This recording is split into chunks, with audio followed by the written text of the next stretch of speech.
Hello, everyone. Welcome to the Newsbrowse News broadcast. 联合早报 reports that the International Energy Agency, IEA, has warned of global oil inventories declining at an unprecedented rate, a trend expected to continue for months. This rapid decrease is attributed to escalating supply disruptions in the Middle East stemming from the Iran war. The IEA's monthly report highlighted significant drops: 129 million barrels in March and 117 million barrels in April, an observed decline of approximately 4 million barrels per day. The agency, which helps coordinate emergency fuel reserve releases, projects the market will remain severely undersupplied until October, even if the conflict ends soon. Global supply fell by an additional 1.8 million barrels per day last month, totaling a 12.8 million barrels per day reduction since February, exacerbated by the effective blockade of the Strait of Hormuz. The crisis has also severely impacted demand, leading the IEA to cut its forecasts for the third consecutive month since the U.S.-Israel-Iran conflict began. Global oil consumption is forecast to drop by 2.45 million barrels per day this quarter, the sharpest decline since the 2020 pandemic. The IEA anticipates a daily global oil demand reduction of 2.4 million barrels in Q2, revising down from 3.5 million. It warns that oil price increases, worsening economic conditions, and demand suppression measures will further suppress global oil consumption, raising concerns about aviation fuel shortages before the summer travel season.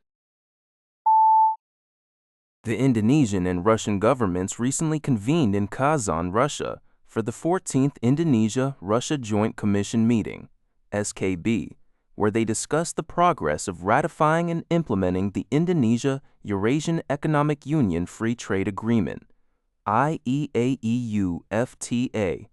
Indonesian Coordinating Minister for Economic Affairs Erlangga Hartarto highlighted that this trade agreement would significantly enhance market access for Indonesian priority products, including palm oil and its derivatives, coffee, cocoa, fishery products, textiles, footwear, and furniture into the EAEU market. Russian First Deputy Prime Minister Denis Manturov reaffirmed Russia's commitment to strengthening bilateral economic relations across various strategic sectors.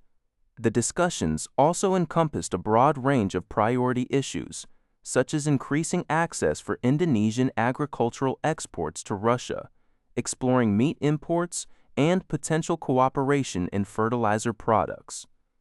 In the energy sector, talks focused on planned oil purchases, oil and gas field development, the progress of the Tuban Grassroot Refinery (GRR) project, and opportunities for nuclear energy collaboration. Both nations signed agreed minutes outlining key understandings and directions for follow-up cooperation in areas like trade, investment, renewable energy, agriculture, industry, transportation, and more, as reported by Antara. Japanese Defense Minister Shinjiro Koizumi emphasized the critical importance of close coordination with the United States regarding multinational efforts to ensure safe navigation through the Strait of Hormuz, Jaiji Press reported. Speaking at an online meeting of defense ministers from over 40 countries, led by Britain and France, Koizumi stated, "Realistically, it's important to ensure close communication with the United States for successful minesweeping and vessel escort operations." He stressed the necessity of restoring stability in the key global trade waterway as soon as possible and ensuring free and safe navigation for all vessels. However, Chief Cabinet Secretary Minoru Kihara clarified at a press conference that Japan's participation in this meeting does not signify a decision to join a multinational military mission or dispatch the self-defense forces to the strait. The Strait of Hormuz has been impacted by conflict between the United States and Iran, which has reportedly strained ties between the U.S. and the European leaders of the initiative.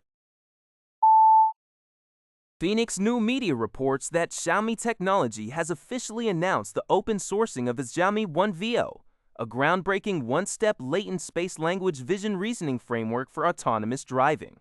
This model marks an industry first by unifying previously independent technical routes, vision language action, VLA, world models, and latent space reasoning. While leveraging the robust reasoning capabilities of existing XLA models, Xiaomi OneVL dramatically enhances both processing speed and accuracy. It has demonstrated superior performance, surpassing explicit chain of thought, HEFOT methods, in accuracy and matching the speed of answer-only latent space-caught solutions. The framework has achieved state-of-the-art SOTA results across multiple key benchmarks in perception, reasoning, and planning, including roadwork, impromptu, and Alpamayo R1, and shows excellent performance on NavSim. Furthermore, Xiaomi OneVL offers comprehensive interpretability for its decisions, providing both textual explanations for driving actions and visual predictions of future scenarios. According to Epoch Times, Finnish telecommunications company Nokia won an appeal in the UK on Tuesday, May 12th, effectively halting patent infringement lawsuits filed by Taiwanese tech companies Acer and Asus. This case is part of a broader global dispute over video encoding technology that began in 2025. Nokia had initially filed patent infringement suits against Acer, Asus, and Hisense in multiple countries, seeking product bans. Subsequently, Acer and Asus initiated legal action in the UK High Court, requesting the court to assert jurisdiction and determine global fair, reasonable, and non-discriminatory firm licensing terms. The High Court had previously issued an interim order allowing Acer and Asus to legally use Nokia's patents by paying transitional fees. Nokia appealed this decision, challenging the UK court's jurisdiction and advocating for arbitration. The UK Court of Appeal sided with Nokia, ruling that the company had already offered FRAND patent licenses to Acer and Asus, and that the specific terms should be resolved through arbitration. This decision means the trials originally scheduled for June and July will not proceed. Chinese company Hisense, also involved in related disputes, reached a settlement with Nokia prior to the appeal hearing. That's all for this video. Thank you for watching. See you in the next video.